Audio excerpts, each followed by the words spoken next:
Collaboration is a key part of the creative process.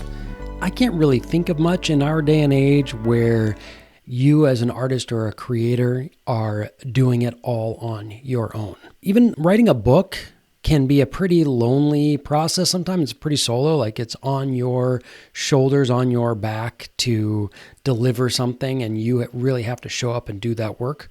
But there are always readers. There are always people that are giving you kind of insight. Sometimes it's encouragement. And then even once you have it done, then there's editors involved. There's book cover artists, et cetera, et cetera, et cetera. We don't work in a vacuum. And in this week's episode, we are taking moments from past interviews, talking about collaboration. And this is a fun one for me because except for Hiphop, Propaganda, the other three artists that I speak to here are all people who I have collaborated with in some way. Adrian Lee, the composer, Aaron Fjellman, filmmaker, and Brian Crewe, also a filmmaker. And then Propaganda, we also really sort of talked about, that experience of how do you actually create a fertile space for your collaborators to have agency and ownership, even when you are the driving force. One thing we didn't talk quite about so much, and we won't get into, is how we show up as collaborators on somebody else's dream. But I think you'll find that these things actually really have overlap. So with that, let's jump into some of these little wonderful pieces of insight from Hiphop, Propaganda, Aaron Fjellman, Adrian Lee, and Brian Crewe.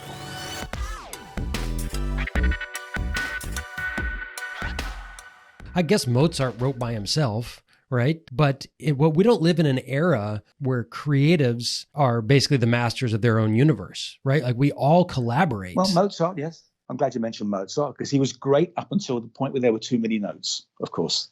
So, when you had your benefactors and the people who were the commissioners, who very often were royalty in the church, they had a certain vision. And they may well try and give some input. But you're right. I mean, what really happens is, and there always has to be sort of an incept point where the person you've never worked with before is taking a punt, is taking a chance.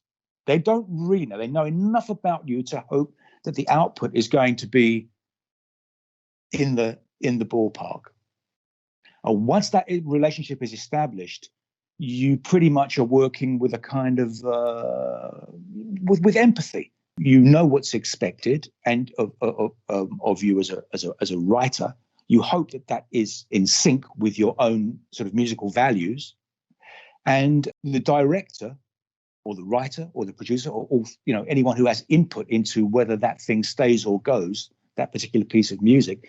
You hope those people have involved you in the project because they know enough about you to trust you. And that's why relationships last through, when people are fortunate enough to have that kind of relationship with the director, they'll do 4 or 5 movies because there's trust there. I interviewed Propaganda. One of the things he talked about in collaboration is that I only want to collaborate with people who I already trust. Unless it's a mentoring situation, but if we're putting together something, I expect that you've done your 10,000 hours.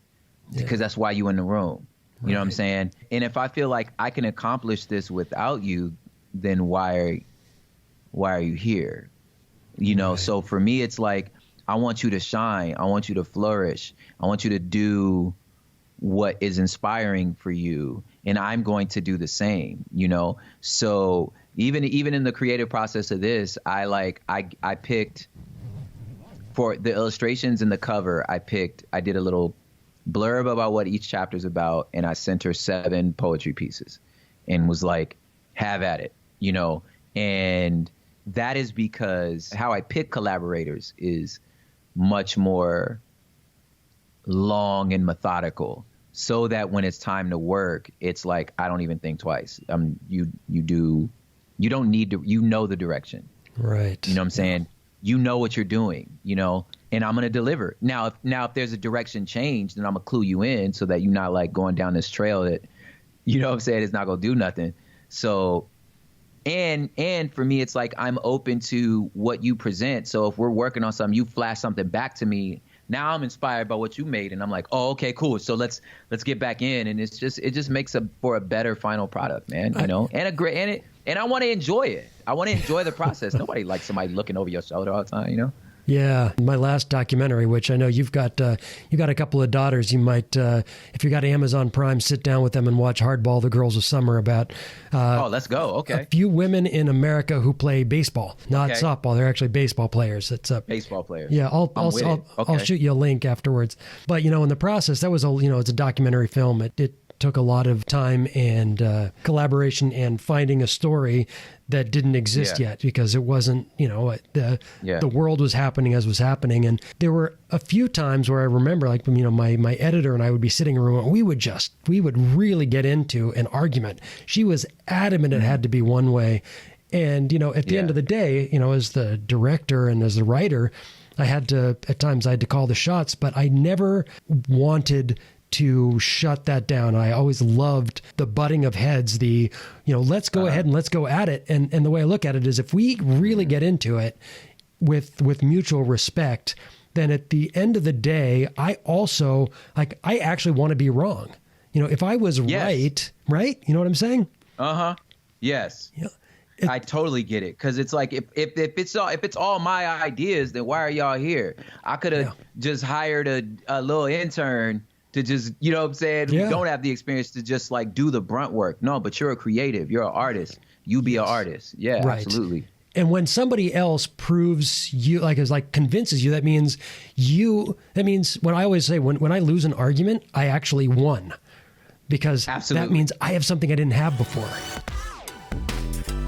Tapping Creativity is brought to you in part by We Strive, a nonprofit organization that works to lead the world towards stronger, healthier, and more sustainable community. We Strive is currently at an exciting juncture in that, coming out of the pandemic, it is in a place of looking to see how can it now, as a established organization, be of greatest support to the creative communities, as well as communities who are striving in any way they know how to engage in co-creating a better world.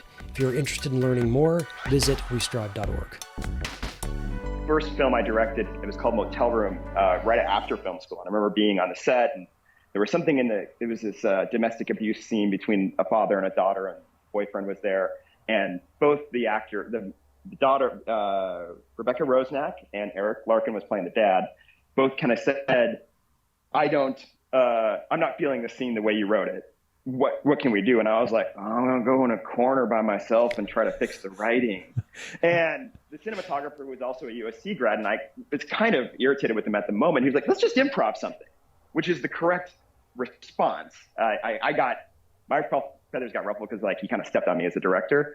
But as soon as I put the ego aside, we did the improv and the scene got better, and kind of learned an important lesson there. And again, it is that thing of, okay, somebody telling you what you wrote or what you created doesn't work isn't a challenge, it's an opportunity, and treat it as such. And as soon as I kind of adopted that, it was easy to be more accepting of everybody in my creative sphere, because they're there to help. They want to do better. Nobody wants to do bad work. So as soon as you realize that they're trying to help you, not challenge you, then it's a lot easier to be kinder, more all-encompassing of everything that's going on. When you're building your dream on the backs of other people's favors and goodwill, be fluid. You really need to take advantage of what you have. You need to be grateful for what you have at the moment and take advantage of it to the best of your ability. If you have a scene that's set at a mansion, but you have a shack, then it's in your best interest to figure out a way to do a rewrite if you can. That's a hard thing to wrap your head around, but my background, one of the first things I did in the industry was I worked for an agent, and I would help his clients make trailers for essentially things that they were trying to finance. So I would always start with, okay, what can we shoot? What do we own? And I boiled things down to the things that we had at our disposal, and it forced me into a way of thinking where I was, what is this concept? What does it promise? what is the poster for this concept? How can we start to paint with a very broad brush and create these kind of tentpole images that were ultimately will sell the project? But we weren't getting bogged down with perfection. We weren't getting bogged down with too many details. It was about finding materials that we could use to create the essence of something. And being able to not be so precious, I think, is a really valuable lesson for any creative. You know what? If you could just underline that 6 or 7 times, that would be great. Not to be so precious.